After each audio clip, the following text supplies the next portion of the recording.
Her touch said everything her words couldn't. It started the evening I helped her carry boxes from her car, nothing extraordinary, except the way her fingers brushed mine when I took the last one. Just a second too long. Just enough to leave something behind in the air between us. She was my mother's friend, or at least that's how I used to think of her. Mature, self-possessed, always in control of her expression. But that night something about her felt different. Maybe it was the way her hair had come loose from its usual knot, or how she laughed a little too softly at something I said. The world outside was fading into dusk, and the living room lights made her skin glow a quiet gold. We didn't talk much while unpacking. She gave short, polite directions. That one over here, thank you. But her voice had that low, tired edge, like she'd been holding her breath all day. I noticed the way she exhaled when she thought I wasn't looking, hand resting on the back of her neck, eyes half closed. When I offered her a glass of water, she smiled. You always notice, she said, almost to herself. The words hung there, not quite a compliment, not quite a confession. I shrugged, unsure what to say. The silence stretched. She took the glass from my hand, and our fingers met again. It was nothing, just a shared gesture. But it felt like standing too close to a fire, not dangerous, just impossible to ignore. I tried to focus on the room, the faint hum of the fridge, the smell of cardboard, the faint dust floating in the late light. Every sound felt louder than it should. She leaned on the counter, sipping slowly, her eyes tracing the window but not really seeing. You look like you've got something on your mind, I said. Do I? She murmured, still not facing me. I nodded. You seem quieter than usual. That made her turn. Her gaze caught mine, calm but heavy, like she was measuring whether to let me see the truth or keep it where it belonged, behind her composure.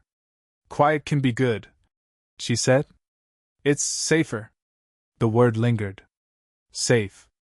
She set the glass down. Her hand trembled slightly, maybe from exhaustion, maybe from something else. I told myself not to read into it. But when she reached for another box, I saw her pause, a small hesitation before she asked, Could you lift this one too? Her tone had softened. As I stepped closer, the air seemed to change, denser, slower. She stood just close enough for me to catch the scent of her perfume, faint and familiar, like rain on wood. My hand brushed against hers again, and this time neither of us moved away. For a moment, the silence between us spoke louder than anything we could have said. I felt her eyes on me, not searching, not warning, just seeing. Then a sound broke it. A knock at the door. Sharp, sudden, almost unreal in the softness of that moment. She drew back instantly, clearing her throat, her composure snapping back like a curtain being drawn. That must be... She started, but didn't finish. I watched her cross the room, her hand still lingering near where mine had been moments before. And as she opened the door, her voice slipped into its usual calm tone, polite, distant. But when she looked back at me, her eyes said something else entirely. Something that words, for now, couldn't. She didn't mention that night again. Neither did I. But something between us had shifted, quiet, invisible, and impossible to undo. A few days later, she called to ask if I could help fix a shelf in her study. I said yes too quickly. When I arrived, she was barefoot, her hair tied back, wearing a loose white shirt that looked too soft for someone so composed. The afternoon light filtered through the blinds, cutting faint gold lines across the room, and across her face. Sorry for the mess, she said, though everything looked perfect. Except the shelf. And maybe her eyes. She watched me kneel down beside it, her arms crossed, pretending to inspect a book spine. You're good with your hands, she said absently. I glanced up. That's supposed to be a compliment? A pause. Then a small smile.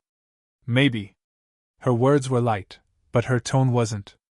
It hung in the air, teasing and hesitant all at once. I could hear her step closer, could feel the heat of her presence just behind me. I tightened a screw to distract myself. You should have called someone else. I'm not exactly. I didn't want to. Her voice interrupted mine, quiet but certain. Then she caught herself. I mean, it's nothing serious. I just trust you. Trust. That word landed heavier than she meant it to. I stood, wiping my hands. How long have you been here? I asked, to shift the subject. 5 years, she said. It's quieter than the city. Maybe too quiet. She traced a finger along the edge of a picture frame, a photo of her younger self beside someone I guessed was her ex. Her hand lingered there. You learn to live with silence after a while. It stops feeling empty. Just still. There was something lonely in the way she said it. Like she was reminding herself it was true. I wanted to ask what happened, who he was, why she left, but I didn't. Instead, I noticed the way her voice softened when she talked about quiet. How she said it like it was both her safety and her cage. When she looked up again, her eyes met mine. Neither of us looked away. She moved closer to hand me a book that had fallen from the shelf, but her fingers brushed my wrist instead. It was an accident that either of us corrected. The silence stretched. Her breath touched my shoulder as she leaned past me to place the book back on the shelf. I didn't move. I couldn't. Then she spoke, barely above a whisper. You shouldn't look at me like that. I almost laughed, except she wasn't teasing. She meant it. Her voice trembled just enough to betray something she didn't want me to see. Like what? I asked. Her lips parted, but she didn't answer. She stepped back, brushing a strand of hair behind her ear, composing herself. Like you're waiting for me to make a mistake, she said finally. I wanted to tell her it wasn't a mistake I was waiting for. It was permission. Instead, I said nothing. The air between us carried everything I didn't. She turned off the light, maybe to hide the look in her eyes. But before she walked past me, her hand rested briefly on my arm, warm, steady, deliberate. Just long enough to make sure I'd remember it. The shelf stayed fixed. But since that afternoon, something else between us started to come undone. We didn't talk about it, but our silences grew heavier, longer pauses on the phone, longer goodbyes at her door. Every time I left, it felt like stepping away from something half-finished.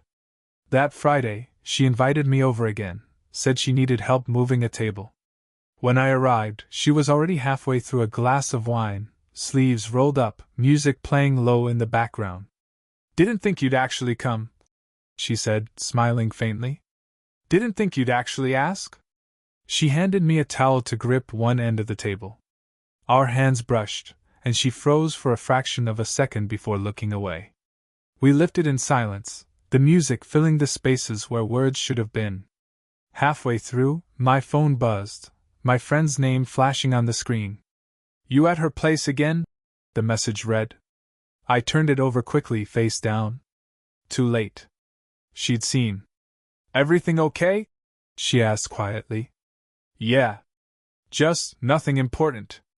Her expression shifted, subtle but sharp. People might start asking questions, she said, forcing a small laugh that didn't reach her eyes. Let them, I said before thinking. Her gaze snapped to mine, startled, almost hurt. You don't understand, she whispered. They always talk. Especially about people like me. Her words hung between us. She didn't have to explain. The age gap.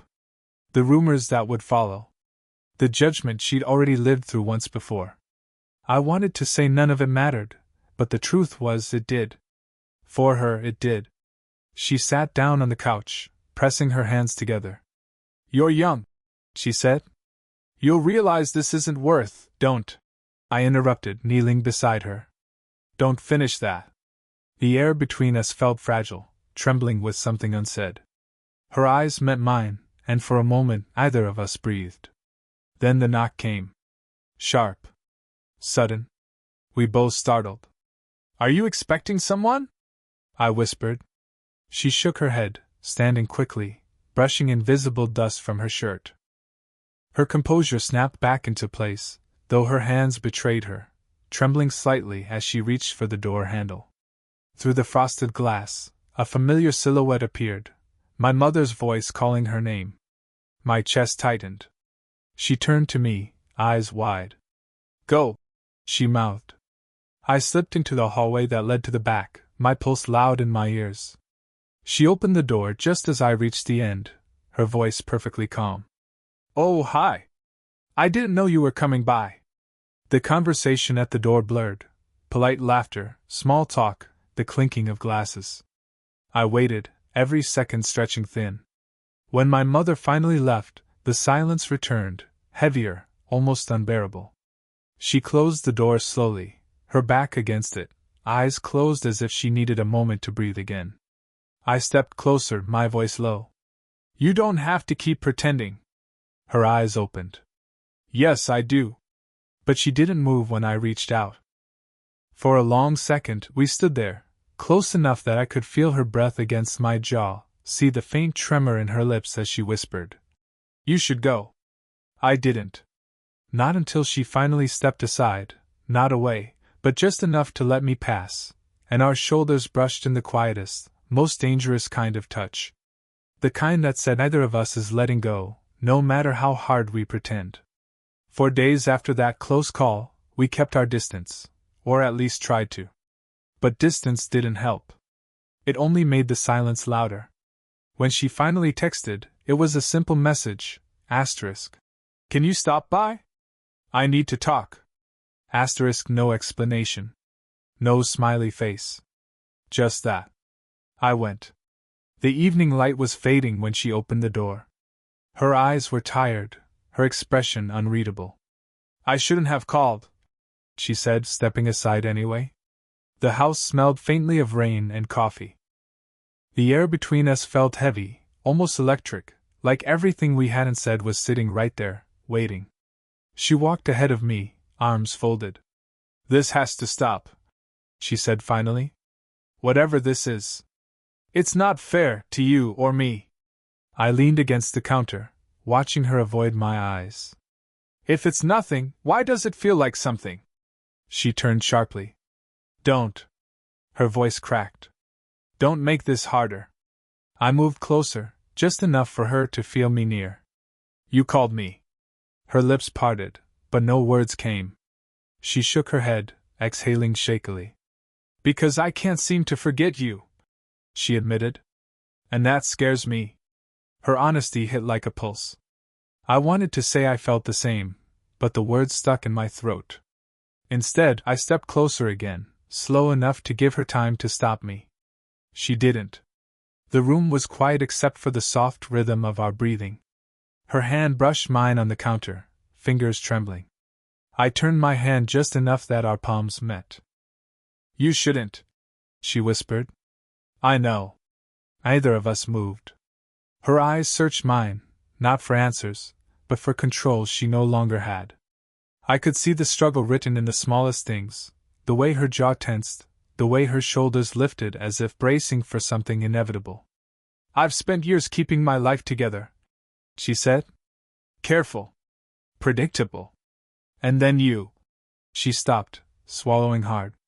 You ruined the quiet. I almost smiled. You say that like it's a bad thing. She let out a shaky laugh, then looked away, biting her lip. You don't understand what people would think. I don't care what they think. I do, she said, voice breaking. Because they'll see me like I did something wrong. Like I'm selfish for wanting this. Wanting what? I asked softly. She didn't answer, she didn't have to. I could see it in the way she looked at me, the way her hand lingered against mine like a secret she'd already confessed. Then she stepped closer, her shoulder brushing mine. I could feel her heartbeat in the small space between us. Her breath caught as I reached up, slow, deliberate, to brush a strand of hair from her face. My fingers grazed her cheek, and she closed her eyes, just for a moment too long. Tell me to stop, I whispered. She opened her eyes, wide, uncertain, burning with everything she tried to bury. Her voice came out barely a breath. I can't. For a moment, the world stilled, rain ticking against the window, her pulse quick beneath my fingers, the weight of a decision hovering between us. And then, just as I leaned in, her phone rang, slicing through the silence like a blade. She froze. I stepped back. The sound kept ringing, sharp and insistent. She looked at me, eyes full of everything that couldn't yet happen. "Don't go," she whispered. But the phone kept ringing. The phone kept ringing. Over and over. She finally answered, her tone too calm, too steady, and turned her back to me as she spoke. I caught fragments. My name. My mother's. Then silence. When she hung up, she didn't turn around right away. I could see the way her shoulders rose with each breath, the way she steadied herself before facing me. "That was your mother," she said quietly. My stomach dropped. "What did she?" She asked if you were still here. The words landed like a blow, not loud, but final. We stood there, two people caught between wanting and consequence. "She suspects something," she added, voice thin, almost shaking now. "And she asked me not to encourage you." I took a step forward. "Encourage me? That's what she thinks this is." Her lips trembled. "Maybe she's right." "No," I said, firmer than I meant to. "Don't do that. Don't hide behind her words." She laughed softly, a sound that cracked in the middle. "You think it's that simple? That I can just ignore what people think? I've lived through whispers before. It doesn't end kindly." I could hear the truth in her voice, a bruise hidden beneath years of restraint. Maybe a marriage that fell apart under gossip, maybe a past mistake she never forgave herself for. I stepped closer again, refusing to let the space widen. "What happened before?" I asked. "Who made you this afraid to be seen?" She looked up then, and I saw something I hadn't before, tears she wouldn't let fall. "It doesn't matter," she whispered. "He left. People talked. They always talk." Her hand moved to her necklace, a nervous habit, twisting the chain between her fingers. "Maybe your mother's right," she said, barely audible. "Maybe we should stop before this goes any further." But when she said it, she didn't move away. Her body was still close enough that I could feel the warmth of her breath against my collarbone, the trembling in her hands that betrayed her words. "Say it like you mean it," I said. Her eyes flashed, not anger, but something rawer, something she couldn't control. "You think I don't?" she whispered. "You think I haven't tried?" She stepped past me then, brushing my arm. The touch lingered. So did the scent of her perfume, faint, familiar, dangerous. When she reached the doorway, she stopped. Her back was to me, but her voice came out low and uneven. "I saw the way you looked at me that first night," she said. "I told myself it was harmless. I told myself I was imagining it. But every time you look at me now, I feel like I'm about to make the same mistake twice." I closed the distance between us slowly. "Maybe it's not a mistake this time." She turned her head slightly, not enough to meet my eyes, just enough to let me know she'd heard. Her breath caught. The room felt suspended, like time had given us one last pause before something irreversible. Then she exhaled. "If I let this happen," she said, "we don't get to go back." I didn't answer. I just reached out, my hand hovering inches from hers, close enough for her to feel the heat of it, close enough for both of us to know there was no undoing this. And she didn't move away. The next day, I told myself I wouldn't go. But by evening, I was standing outside her door again, same quiet street, same light spilling from her window. When she opened it, she didn't look surprised. Just tired. The kind of tired that comes from fighting something you already know you've lost. "You shouldn't be here," she said softly. "I know." We stood there in the doorway, either of us moving. The air between us was thick with everything we'd said, and everything we hadn't. Finally, she stepped aside. "Come in." Inside, the world felt still, only the hum of the fridge, the faint smell of rain clinging to her hair. She poured a glass of water, handed it to me without looking up. Her hands trembled slightly. "You didn't answer my message," I said. "I didn't know what to say. You could have said you wanted me to stop." She looked at me then, really looked, and something in her expression cracked. "Would you have?" I didn't answer. We both knew the truth. She turned away, leaning against the counter, her back to me. You make it sound easy, she whispered. But this isn't a story where everyone walks away fine. I have a life. A reputation. You have you, I finished. Her breath caught. The silence that followed wasn't peaceful, it pulsed, alive with all the things pressing to the surface. I stepped closer until I could feel the warmth of her body through the air. My voice lowered. Tell me you don't want this, and I'll go. She shook her head, but her words didn't come. Her fingers gripped the edge of the counter instead. Tell me, I said again. Her voice came out a whisper. I can't. The space between us disappeared. My hand rose, tracing the line of her jaw. Her breath itched, eyes closing as if just standing still hurt. When she turned toward me, the movement was slow, deliberate, fragile, her forehead resting lightly against mine. This shouldn't happen, she murmured. But it already is. She laughed under her breath, a sound caught halfway between surrender and disbelief. You don't even know what you're doing to me. I smiled faintly. Then show me. Her eyes met mine, raw, unguarded, pleading for something neither of us could name. I felt her fingers find my wrist, sliding down until her palm met mine. Our hands fit like a secret learned by heart. You'll regret this, she whispered. Then let me. The rain outside deepened, drumming softly against the window. Her lips hovered inches from mine, a breath, a heartbeat, a decision. And then she stopped. Not pulling away, just holding there, trembling, caught between fear and want. When she finally spoke, her words were quiet, but sure. I don't want to hide anymore. Neither did I. And as our foreheads rested together in that fragile, impossible peace, I knew, whatever came next, we both understood each other now. Entirely. Morning came quiet.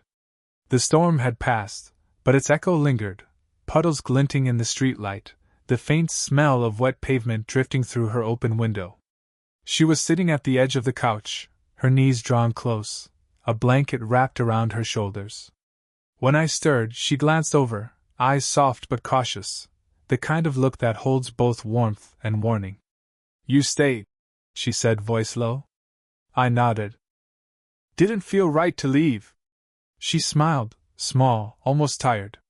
You never make things easy, do you? Would you want me to? She didn't answer.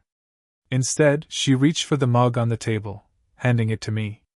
Coffee still warm. Our fingers brushed, a fleeting touch, but enough to bring everything rushing back. For a long time, we sat in silence, watching the light stretch across the floorboards. The weight that had pressed between us for days felt lighter now, not gone, but something we could finally breathe through. I was scared, she said finally. Not of you. Of what it would mean to let this mean something. I looked at her, really seeing her, the way her hair fell loose against her face, the traces of fear and hope tangled together in her eyes. And now? She took a breath. Now I think pretending it didn't matter would be worse. I reached over, covering her hand with mine. Her fingers hesitated before they intertwined with mine, slow, certain. No more hiding. No more half-truths. Just the quiet understanding that we'd both crossed something we couldn't uncross. She leaned in then, resting her forehead against mine. This doesn't make sense, she whispered. Maybe not, I said, but it feels right. Her laugh was small, barely there, but it reached her eyes this time. She exhaled, long and trembling, like someone finally letting go of a weight they'd carried too long. Outside, the world was waking, car engines, birds, the ordinary hum of life returning. But here, in this moment, everything felt suspended. She shifted closer, her head finding my shoulder. I wrapped an arm around her, feeling her settle against me, her hand resting lightly on my chest. The silence that followed wasn't awkward, it was whole. When she finally spoke again, it was barely above a whisper. Whatever happens next, I don't want to regret this. You won't, I said. And for the first time, I believed it, not as a promise, but as a truth we'd already started living. The morning light crept higher, soft and forgiving, painting us both in its calm. She looked up, her eyes meeting mine with a quiet certainty. So, she said, smiling faintly. What now? I squeezed her hand. Now we stop pretending. The space between us disappeared again, not with urgency this time, but with peace. Two people, finally unafraid of being seen. Did you enjoy the story? What kind of stories would you like to hear next?